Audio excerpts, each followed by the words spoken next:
Hey guys, today we're going to go over the differences between peripheral venous disease and peripheral arterial disease. So we're going to go over that pathophysiology, signs and symptoms, the risk factors, complications, and the management and your nursing interventions involved with that. Before we jump right into it, make sure you guys remember to download our free pathophysiology concept map that will allow you to organize your notes along with this video. You can find this free pathophysiology concept map with a lot of other study guides available for free on our website, CorsettaNursing.com. Now, if you're wanting a very in-depth solution to remember concepts like this and much more, you guys can become a member on the Corsetta Nursing membership, where you have 17+ pages of study guides, 1,000+ practice questions, and one-to-one tutoring sessions with our nursing educators. All right, so let's get right into it. So we have peripheral venous disease and peripheral arterial disease. Now there is an umbrella term for this, it's peripheral vascular disease. So when you hear someone say, or your nursing instructor say this, peripheral vascular disease, it could be either peripheral venous disease or peripheral arterial disease. So we really want to know the differences between those because there's lots of questions on the nursing exams and the NCLEX reflecting on these concepts. All right, so starting with pathophysiology. So if you guys have watched my videos before, we really dive deep into the pathophysiology because it really helps you understand all the other concepts and it helps you better apply those into nursing scenario questions that you'll get on your nursing exams. So peripheral vascular disease, let's talk about the anatomy first. So we have veins and arteries in our vascular system. So arteries are the vessels that carry blood away from the heart, so that way it's oxygenated blood, right? So we got to know the circulation of blood. So it goes through the heart into the lungs to get oxygenated, and then out through the heart again to go supply oxygen and nutrients to those cells around their entire body. So when you think of arteries, think away, because artery starts with A and so does away. So the blood is being circulated with oxygen and then it goes away from the heart. Now think of this is actually really important when we start going over the signs and symptoms. Arteries are deep, right? So when we're feeling those vessels on our skin, those are very superficial. Those are our veins. We can feel our veins. Now the only way we can feel our arteries is our pulses because they're deeper within our arms and our extremities. So the other part of the vascular system is veins. So arteries, it carries blood away from the heart because it starts with A. Veins carry blood back up to the heart. So you guys need to know about the anatomy of circulation in general. So blood goes ahead and gets oxygenated in the lungs and then gets pushed out through the heart, through the left side of the heart, and goes through the body because the blood that is oxygenated is going ahead and supplying oxygen and nutrients to the cells of our organs to continue functioning. Okay, so once that oxygen and those nutrients get delivered to those cells, then the blood goes through those capillaries and then into the vascular system of the veins. So then the veins go ahead and recirculate that blood back up to the heart to then again get more oxygen. So that's how it works. So veins pushes blood back up to the heart, and then the arteries goes ahead and of course allows the oxygenated blood reaching the organs, so it's away from the heart. Now that we know the basics of the vascular system, let's go ahead and start talking about the pathophysiology specifically for peripheral venous disease and peripheral arterial disease. So the pathophysiology with both of these is deficient blood movement in general. So if we know where the blood actually is trying to go with either side, so arteries, the blood's trying to go away from the heart, so there's deficient blood that's actually being supplied to those organs and tissues that need the oxygen and nutrients. And then venous, so the veins, what's the goal of the veins? It's to propel blood back up to the heart to then again recirculate with more oxygen. Well, if there's disease in there, then the blood is not able to go ahead and reach the heart. So there's a problem with where the blood is actually going on either side. So if you know, again, the basics of where the blood goes with arteries and veins, then you know what the actual issue is with the pathophysiology. Now we'll get into the risk factors and complications here in a little bit, but let's first start with signs and symptoms, because signs and symptoms are a huge concept that the nursing exams and NCLEX like to use, and it's also really reflective off of the pathophysiology, so they kind of play really closely here. All right, so let's start talking about peripheral venous disease. Once again, what's the goal of the veins? It's to propel blood back up to the heart. Well, what happens when we have a diseased vein? Well, the veins aren't able to propel blood back into the heart, so where does the blood go? It sits in our venous system. So what happens when there's a deficient movement of blood in the veins? Well, it's sitting in those veins, and the vessels actually get more permeable to fluid. So you're going to see leaking of fluid outside those veins and reaching into the what we call third spacing, which third spacing is edema. So when you see someone with swollen ankles, that is a sign of peripheral venous disease because blood is not reaching back up to the heart like it should. Now, what else happens when blood is sitting in those distal extremities and it's not able to reach the heart? Well, we're going to have warm legs because blood is, of course, warm. It's going to go ahead and pool, what we call pooling into the legs. So there's going to be edema. It's going to be a warm extremity. and there's not going to be any deficiency in pulses because arterial is fine. The blood's reaching the extremity, but there's an inability for the blood actually to get back up to the heart. So it's pooling into the legs, so that's why we call it pooling. So think of a water flow that's just going into the pool, right? But there's no way for it to exit. So it's just pooling up, so blood's sitting into the distal extremities, unable to get to the heart. So we got warm legs, we got edema, we have good pulses. And another common sign and symptom that they like to use to describe edema is those yellow/brown discoloration of the skin around the ankles. So that's another sign and symptom of peripheral venous disease. Now, what do you think pain-wise will happen to your patient when there's just a heavy leg? It's going to be dull and achy pain, right? Your leg's very heavy, you're not really able to move it much, and it's just sitting and putting more pressure on your bones and your muscles surrounding. So it's going to be dull and achy. So there's not going to be any sharp pain like we'll get into here in a little bit with peripheral arterial disease. Now, this last sign and symptom, you're really going to want to write this down because this is on the NCLEX and the nursing exams all the time. They love to ask and see if you know the difference between PVD and PAD. So this sign and symptom is related to the actual wound development. So when you have a sore, so an actual sore from vascular disease, this sore is irregular shaped and it's shallow. Now let's go back to the anatomy. Do you guys remember that veins are shallow, so they're close to the skin, right? And arteries are deep.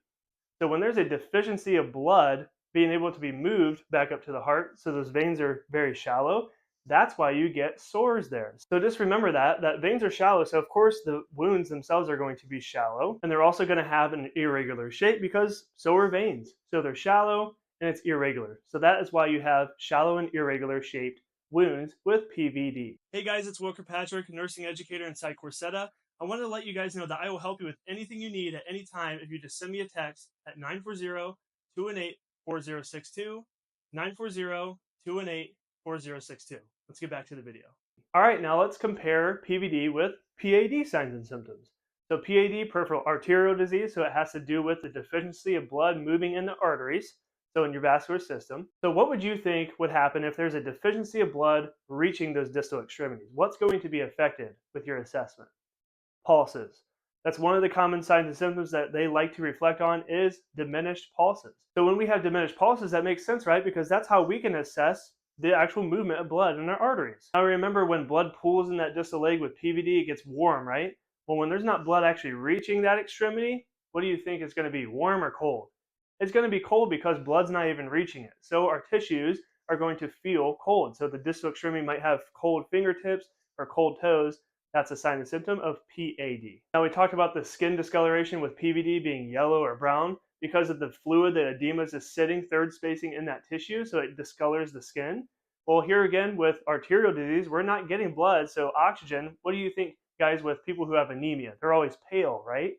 Well, same thing. If there's not blood getting to a localized area in the body, it's also going to be pale. So think pale fingers, cold fingers, that is more of a sign of PAD. And we talked about how PVD is more of a dull and achy pain because the leg or the extremity is just super heavy from the edema, from the blood just pooling there.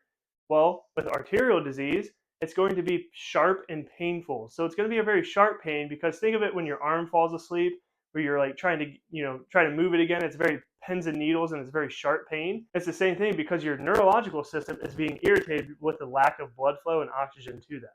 And then going back on these sores, so the actual ulcers that develop from PAD and then PVD. Remember, PVD is irregular shaped and it's shallow because the veins are shallow.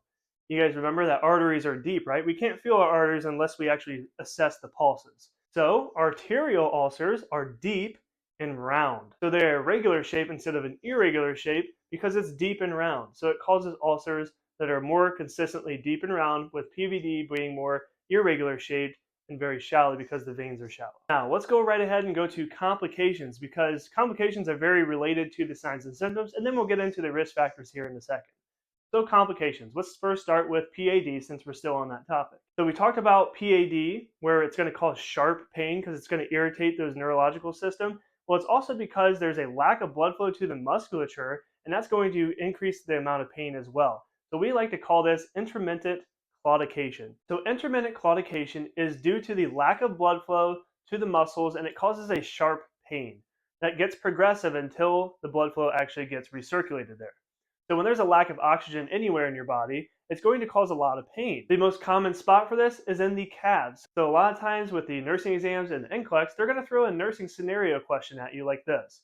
You're going to have a geriatric patient that's going for a walk, and they experience increased sharp calf pain after so much time after walking. And it only gets relieved when they sit down and rest. That is a very big sign of intermittent claudication, which goes back to peripheral arterial disease. Because when they're walking, there's decreased amount of oxygen reaching that muscle tissue, and it causes very sharp pain that is pretty much unbearable until they stop and rest. Now, you're going to want to write this down. This is a huge complication with PAD as well.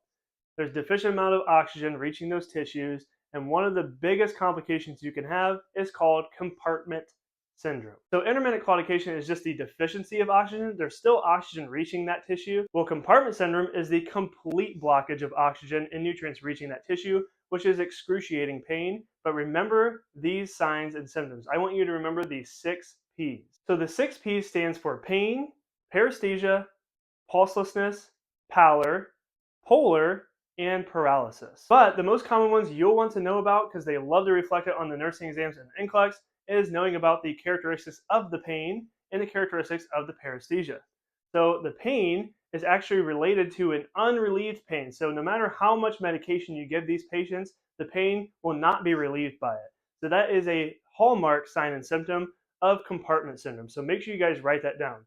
Pain that is unrelieved by medication or other interventions. And this pain is typically sharp and excruciating. So it's something that needs to be taken care of very quickly. And you got to remember, if there's a complete blockage of blood flow to the area, that tissue is literally dying. Now, paresthesia, remember that is numbness and tingling in the extremity. So just like how you have a dead arm from sleeping on it at night, that's the same thing. That's also one of the first signs and symptoms of this compartment syndrome. Another early sign and symptom is pulselessness. That is why we do pulse assessments quite often, especially if it's a patient who had a localized surgery and we want to make sure the pulses are still good.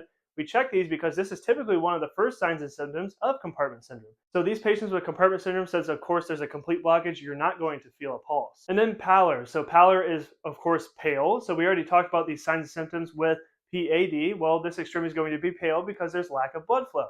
And then polar, so it's cold. So the extremity is also going to be cold. Once again, we talked about that in the signs and symptoms. And then eventually paralysis. When there's a complete lack of blood flow, it's not going to be able to communicate to the neurological system to move that extremity anymore. So that's another sign and symptom. So I'm telling you guys right now, make sure you guys write those down, really look over that, and really apply it on those nursing exam questions so that way you can identify it really well. So now going over to PVD. So peripheral venous disease is not as bad in the complications as PAD because compartment syndrome is a very serious condition that you'll need to know how to identify. But the biggest complications is related to the edema that develops in PVD. So since there's so much edema, it puts them at increased risk for, of course, skin injuries and those ulcers that we talked about, those irregular, shallow-shaped ulcers. And you got to think this is going to create a potential disability if untreated because the leg is so heavy or the arms are so heavy that they're not going to have as much function as they would if the fluid was not there. But one of the biggest complications that you'll see with PVD is the development of a clot. So a deep vein thrombosis, so DVT. Because that blood is just sitting there and it's pooling, it has the potential of clotting, and that typically happens in the calf, and if that breaks off, it could potentially cause something such as a pulmonary embolism. So those are complications of PVD. Another risk is there's an increased infection because blood is just sitting there and pooling, so it's not really moving as well, but well, that introduces an activity of bacteria growth. So you could have something called lymphedema, or you could even have something called cellulitis, so an actual infection of that skin or the lymph system. All right, so let's talk about the risk factors of both PVD and PAD. One of the biggest risk factors that they'll talk about and reflect on your nursing exams and the NCLEX is smoking and hypertension. So smoking, so cigarettes are a stimulant. So it, of course, narrows those vessels. So that's exactly what the issue is with PVD and PAD is narrow vessels. So we don't want to combine it with smoking, which is going to increase those narrowing of the vessels. Then, of course, hypertension. So there's a vasoconstriction in those vessels. So it's, once again, narrowing of those vessels. So that is, of course, going to mess with your arterial function and your venous function. And the chronic diseases that are highly associated with it is hyperlipidemia, so high amount of lipids in the blood.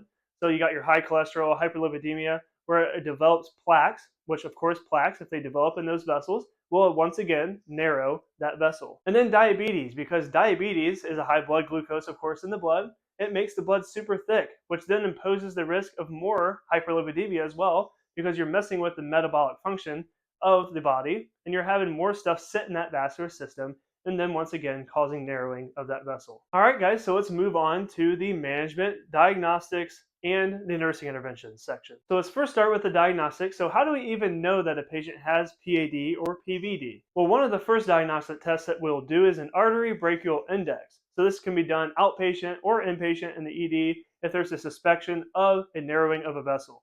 So this test actually gives you measurements of how good the blood flow is to the distal extremities that you're testing. And then also we could do an ultrasound. So it's a direct visualization of the vessel to see how bad the narrowing actually is. Now this is a more accurate way if we want to do in Doppler ultrasound. All right, so let's talk management. So management of PAD and PVD is going to be a little different as well. Let's first start with PVD. So one of the simple things we can start doing right away is elevating the legs. So remember, elevate has a V in it, so Venous. So let's elevate the legs, and why do we do that? Well, we do that because where do we want the blood to go? Well, we're going to use gravity as our friend. We want the blood to go back to the heart, right? So that way it doesn't sit in those legs and get swollen and cause third spacing and more edema.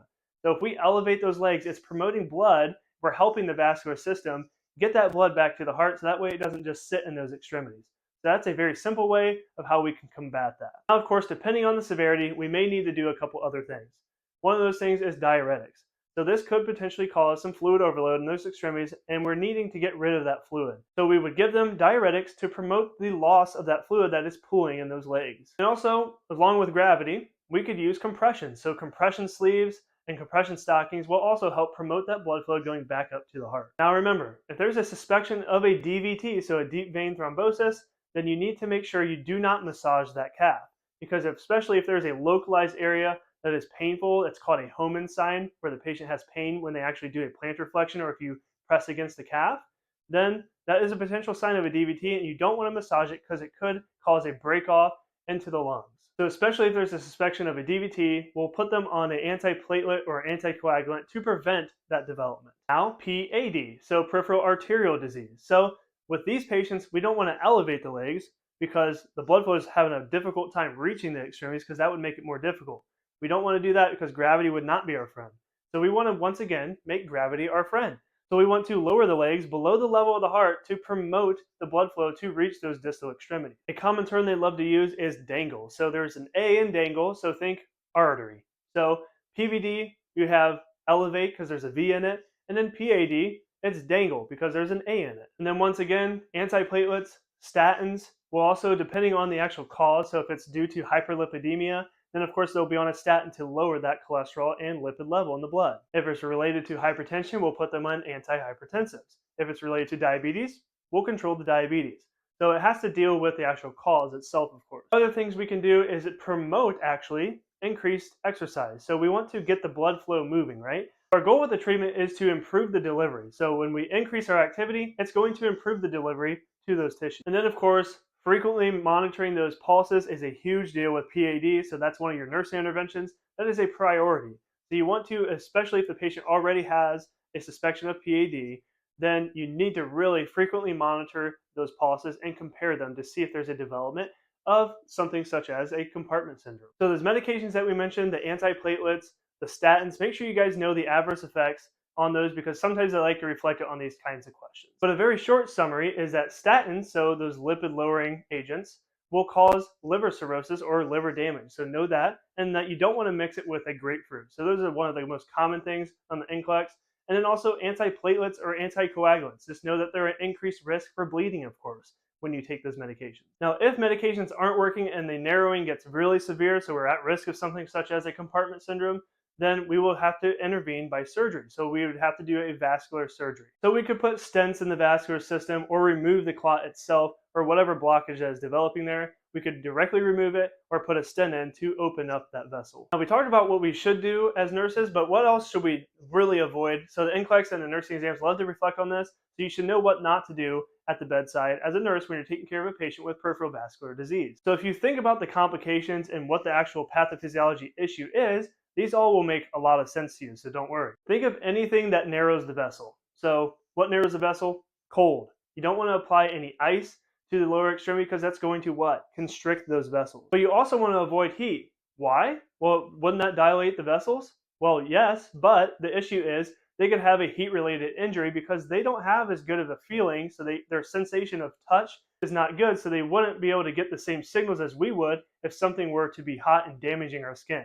So leaving something such as a heat appliance could potentially cause an ulcer. And then think anything equipment-wise, so avoid anything that actually constricts those vessels. So tight things such as tight clothing, you want to remove those, or any tight jewelry as well, you want to remove those. And then once again, we want to avoid any stimulants, so cigarettes, and then caffeine as well. Now, the specific nursing interventions that you want to do is make sure you assess the skin daily. So make sure you're checking those heels. Make sure they're not wearing anything that is super tight on the feet. That could cause an ulcer because of the vascular narrowing. And then once again, allow gravity to be your friend. So if they have PVD, let's elevate those legs. And if they have PAD, let's dangle the legs. And we want to avoid any blood thickening. So you want to promote hydration to thin that blood out. And another concept they love asking about is if the nurse should trim toenails or not with a PVD patient. Well, no, you shouldn't. You should never trim the toenails. It should be done by a provider. So that's something you'll want to know for your nursing exams in the NCLEX. And then once again, really make sure you remember this. You want to check pulses frequently, especially with a PAD patient, because you want to monitor for compartment syndrome. That's one of the biggest complications they love to ask about. All right, guys, that sums up peripheral vascular disease. We talked about the differences between PVD and PAD. We went over all the things that you'll need to know about. So I hope you guys downloaded our free concept map that'll allow you to organize the notes that we just went over. I look forward to seeing you guys in the next video. Hey guys, first of all, thank you so much for watching the video entirely through. It makes our day if we know that nursing school got a little bit easier after watching one of our videos. If you guys like this video, make sure you like it, subscribe to the channel for more, and drop down in the comments for any more ideas that you need help with nursing school. If you want to contact me personally, it's 940-218-4062. Thank you guys for watching. We'll see you in the next video.